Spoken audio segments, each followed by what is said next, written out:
बंधु माने आजिर एही कार्यक्रम को आपण मानकु स्वागत। आजिर एही कार्यक्रमटी कन्या राशि व्यक्ति विशेष मानक पई बहुत गुरुत्वपूर्ण अटे, बहुत ही खास अटे। कारण एही होली परे परे आपणकर जीवन रे एक बहुत बड़ परिवर्तन आसीबाको जाउछि। कारण देवता मानकर गुरु देवगुरु बृहस्पति बकरीरु मार्गी हेबा पई जाउछंती। मार्च 11 रु नवेम्बर 2026 मध्य आपणक जीवन रे अनेक किछि बड़ परिवर्तन हेबा पई जाउछि। अनेक किछि विशेष घटना आपणक जीवन रे घटिबाको जाउछि। तेबे आपणक जीवन रे कोन सब परिवर्तन हेबा पई जाउछि, कोन सब बड़ घटना आपणक जीवन रे घटिबाको जाउछि, केउ भविष्यवाणी आपणक जीवन रे घटिबाको जाउछि, से विषय रे आजिर एही भिडियो रे आमे माने विस्तार भाबरे आलोचना करिबा। सेथिपाई आपण माने भिडियोटी को स्किप न करी शेष पर्यंत निश्चय देखंतु एवं आपणकर जदि कन्या राशि होई थाए तो भिडियोटी को लाइक करी चैनलटी को सब्सक्राइब करी दियंतु। कमेंट बॉक्स रे भक्ति एवं श्रद्धार सहित जय श्री जगन्नाथ जय मां लक्ष्मी निश्चय लिखंतु। तो बंधु माने आसंतु आरंभ करिबा आजिर एही कार्यक्रम को जहां आपणकर जन्म राशि तथा चंद्र राशि उपरे आधारित अटे। तेबे राशि चक्रर 12 गोटी राशि मध्यरु षष्ठ राशि हेउछि कन्या राशि। तेबे बंधु माने गुरु आपणकर दशम भावरे एही मार्च 11 तारिख ठारू बकरीरु मार्गी होइछिबे। गुरु को आमर ज्योतिष शास्त्र रे सबुठारु अधिक दायित्व वहन करुथिबा ग्रह भावरे विवेचना करा जायथाय। गुरु हेउछंती मार्गदर्शक ग्रह।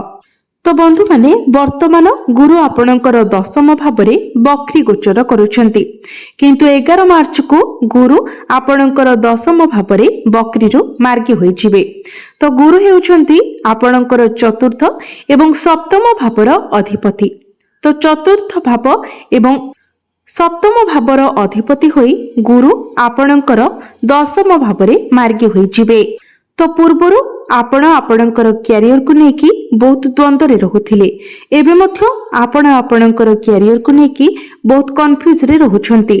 आपण चाकरी रे परिवर्तन चाहुछंती, किंतु सठिक निष्पत्ति आपण नै पारु नाहंती। सठिक रास्ता आपण निज पई खोजी पारु नाहंती। मु पूर्वरु ही आपणको कहिथिली जे गुरु हेउछंती मार्गदर्शक ग्रह। तो 11 मार्च परे आपण सठिक पथ पाइबे। 11 मार्च परे आपणकर इंटरव्यू पई आपणको कॉल आसी पारे एवं आपणकर चाकरी रे मध्य परिवर्तन आसी पारे। जदि आपणक पाखरे चाकरी नाही तो आपणको चाकरी मिलिबार बहुत अधिक संभावना रहुछि। तेनु आपण निज तरफरु चेष्टा जारी रखंतु। आपणकर क्यारियर रे किछि परिवर्तन मध्य आसी पारे। तेबे एहा परे परे जून मासरे गुरु आपणकर एकादश भावरे उच्चस्थ होइछिबे। तो जेते बेले गुरु आपणकर एकादश भावरे प्रवेश करिवे, दीर्घ 12 वर्ष परे गुरु निजर उच्च राशि रे प्रवेश करिबाकु जाउछंती। कारण गुरु गोटिए राशि रे गोटिए वर्ष पर्यंत गोचर करिथांती। तो दीर्घ 12 वर्ष परे गुरु कर्कट राशि रे प्रवेश करिबाकु जाउछंती। तो जेमिति ही गुरु आपणकर एकादश भाव को प्रवेश करिवे, गुरुंकर दृष्टि आपणकर तृतीय भाव, पंचम भाव एवं सप्तम भाव उपरे रहिबो। एहार अर्थ जदि आपण विवाहित अटंती किबा आपण फैमिली प्लानिंग पई किछि प्लान करूछंती तो एही समय आपणक पई बहुत भलो रहिबो।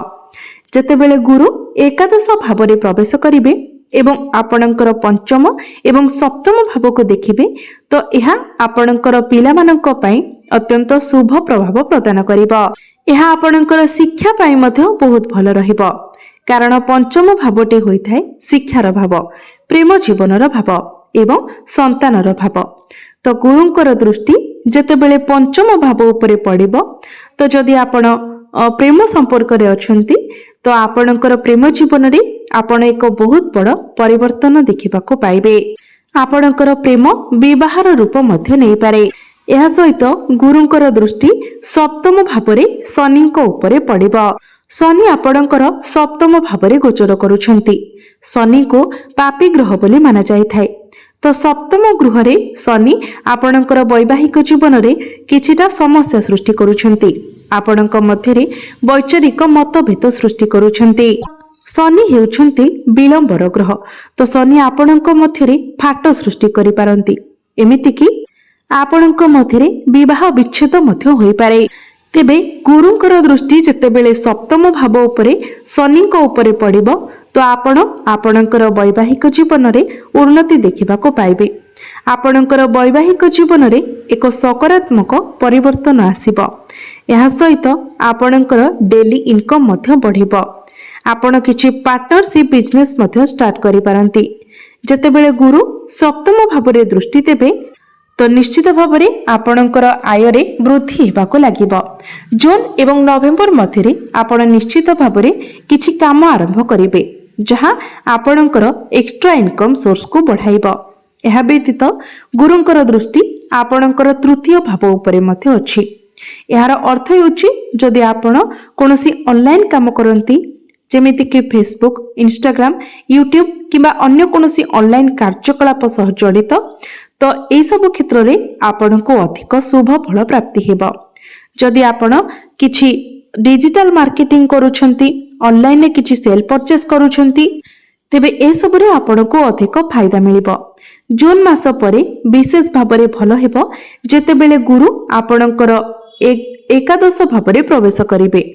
या सहित आपण जदि स्टॉक मार्केट, शेयर मार्केट एवं ट्रेडिंग रे किछि इन्वेस्टमेंट करूछंती तो सेथिरे मध्य आपण को लाभ प्राप्ति हेबो। जो माने अविवाहित अछंती सेमानकर विवाह योग मध्य खोली जिवो एवं खूब शीघ्र आपणकर विवाह मध्य होई जिवो। गुरुंकर दृष्टि तृतीय भाव उपरे पड़ुथिबा हेतु आपण को छोट छोट यात्रार सुख मिलिबो। आपणक बंधु मानक सहित आपण किछि समय व्यतीत करि पारंती। आपणकर किछि नूतन बंधु मध्य सृष्टि होई पारंती। गुरु आपणकर एकादश भाव में गोचर करने कारणरू चाकरी क्षेत्र में आपणकर पदोन्नति हेबार बहुत अधिक संभावना रहुछि।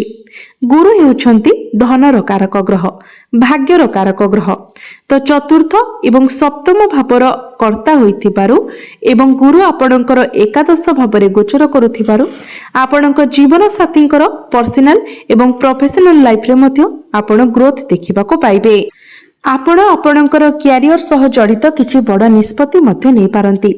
आपण आपणक व्यवसाय सह जड़ित मध्य किछि बड़ निष्पत्ति नेबे। आपण आर्थिक भाव में लाभवान हेबे। गुरु एकादश भाव में उच्च होइथिबारु अनेक दिन धरी आपणकर जो अଯଥା खर्च लागि रहउतिला सेथिरे नियंत्रण आसीबो एवं आपण किछि धन संचय मध्य करिवे। तो बंधु माने निश्चित भाव में यही होली परे परे गुरु आपणकर भाग्य बदलाइबाको जाउछंती। आपणक जीवन रे चलीथिबा अनेक दुख, कष्ट एवं समस्यार अंत हेबाको जाउछि। आपणको अनेक क्षेत्र रे सफलता मिलिबाको जाउछि। अनेक दिगरु आपण आर्थिक लाभवान हेबा पई जाउछंती। आपणकर वैवाहिक जीवन मध्य सुखमय हेबाको जाउछि। विद्यार्थी माने सेमानकर शिक्षा क्षेत्र में बहुत अधिक उन्नति एवं प्रगति करने को जाउछंती। आपणकर क्यारियर, आपणकर बिजनेस रे मध्य बहुत अधिक प्रॉफिट हेबाको जाउछि। जदि आपण संतान सुखर कामना करुथिले तो आपणको संतान सुख प्राप्ति हेबो एवं जदि आपणकर संतान अछंती तो संतानक तरफरु आपणको किछि बड़ खुशी खबर मिली पारे। आपण प्रेम मध्य विवाहर रूप नेब। आपणकर प्रेम जीवन रे जदि कोनोसी समस्या लागि रहितिला तो से सब समस्या मध्य दूर हो जिवो। निश्चित भाव में गुरुंकर ही राशि परिवर्तन आपणको अनेक दिगरु शुभ फल प्रदान करिवो। एबे आसंतु जानिबा किछि उपाय विषय जे उपाय गुडिक करिबा द्वारा आपणको अधिक मात्रा रे शुभ फल प्राप्ति हेबो। तो सेथि पई आपण सर्वप्रथमे गुरुंकर बीज मंत्र प्रत्येक दिन 108 थर जप करंतु। प्रत्येक दिन आपण बुद्धंकर बीज मंत्र मध्य 108 थर जप करंतु। प्रत्येक बुधवार दिन गोमातांकर सेवा करंतु।